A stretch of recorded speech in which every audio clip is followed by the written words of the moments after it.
And the reason that all the languages across Europe have similarities is because they all originated from the same language. Even the Northern Germanic there and Scandinavia, and also the German languages, and likewise there the Greek and the Latin and the French and the Spanish, and also the Gaelic language, all originated from the Hebrew language from the Middle East. And also we know that the names of the disciples mentioned in the Bible are John, Peter, Paul, Matthew, Luke, Mark, etc. All are names that we have in the Western world today, which is further evidence that the tribes of Israel today live in the European nations. Let's cover some Irish language alphabet. I'm Owen from Bite Size Irish Gaelic. Is Misha Owen o Bite Size Irish Gaelic. Agus Tanyov Bawalium Kaint Nat Fui Abitur na Gaelige. So when we're talking about the Irish alphabet, actually it's not so hard because the letters we pronounce it the same way when we're like reciting the alphabet. Except instead of A, we say A. So instead of A, B, C, D, E, F, we say A, B, C, D, E, F. So that's pretty easy, right? The only exception there is that Irish has less letters, fewer letters than the English alphabet. At least the traditional alphabet. If there's imported words, you might see these letters creep in. But the letters that we don't have in Irish generally are J, K, Q, V, W, X, Y, and Z, or Z. The only other thing to know is that the vowels A, O, U, I, E, they can have a little accent mark over them. And that accent mark is called the Sheena Fada. So when you see A with the little accent mark over it, you say A Fada. That's how we say that A has the little accent mark over it. Same with U. U Fada is U with the accent mark over it. So A Fada is pronounced A in words. O Fada is pronounced O. U Fada is pronounced U. I Fada is pronounced E. And E Fada is pronounced A.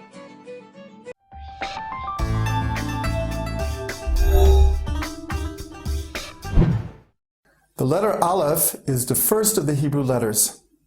And here we see how the Greek alphabet arose from the Hebrew alphabet. The Old Hebrew alphabet, also called the Paleo-Hebrew, was adopted by the Greeks around the 12th century BC.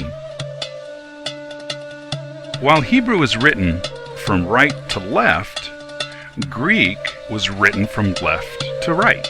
For this reason, the letters were reversed in the Greek alphabet. Here we see the first 5 letters of the Old Hebrew alphabet: the Aleph, Bet, Gimel, Dalet, and He. But when reversed, we see the ancient Greek alphabet: the Alpha, Beta, Gamma, Delta, and Epsilon. Note that the original Hebrew names of these letters were retained for the Greek alphabet. The Aleph becomes the Alpha, the Bet becomes the Beta, the Gimel becomes the Gamma, the Dalet becomes the Delta, and the only exception is the He becomes in Greek Epsilon, which means plain E. Over the centuries, these ancient Greek letters evolved into their modern Greek forms. Our English alphabet is Roman, and because the Romans adopted the Greek alphabet, we're able to see our own modern English alphabet in these ancient Hebrew turned Greek letters: the A, B, C, D, and E. And by 410 AD, the Goths sacked Rome, but they didn't stay there long, only 3 days, and they moved back to where they came from in northern Italy. And it's time now to have a look at the Germanic languages. And for example, we see that the northern Germanic languages are there in Scandinavia. And of course, this is where all the northern tribes of Israel went. They went from Germany to Ukraine all the way up to Scandinavia. And so let's have a look now at the languages of Scandinavia and see how Finnish is a different language to the rest.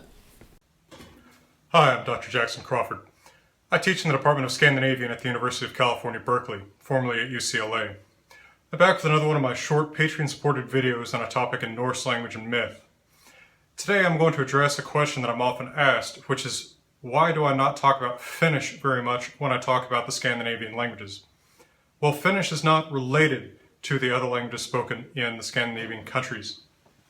If we look at a family tree, as I've often done in previous videos, including a video that looks in more detail at what the Indo-European languages are and what the Scandinavian languages are, we'll see that the Scandinavian languages, for the most part, are part of the Indo-European language family. Now, the ancestor of the Indo-European languages, Proto-Indo-European, would have been spoken about 5,000 years ago, and other Indo-European languages include, say, Latin and Greek. The Scandinavian languages are part of a smaller subfamily called the Germanic subfamily that also includes English and German and some other languages. And then Icelandic, Norwegian, Danish, Swedish, Faroese are all the modern forms of the North Germanic or Scandinavian languages. Finnish, on the other hand, is from a completely different language family, the Uralic family of languages. So Proto-Uralic, the ancestor of the Uralic languages, was probably also spoken about 5,000 years ago. It is possible that Proto-Uralic and Proto-Indo-European were ultimately related, but there's been no proof of that thus far. Predatory animals, beginning with the raven, Raven, the eagle, Arn, the wolf, Ulf, the bear, Bjarn. This root also appears in the forms Bjorn and Bear, and the swan, Svan. Swan may not really look like it belongs here, but swans are aggressive animals. And of course, they're also often regarded as beautiful animals, and so this name occurs especially in women's names. Guð, just a generic word for God, any god. There are some pretty obvious Old Norse words in English that have come in the last couple centuries because of the renewed interest in the rediscovered literature and myth of Old Norse. Words like saga, berserker, Valkyrie, Valhalla.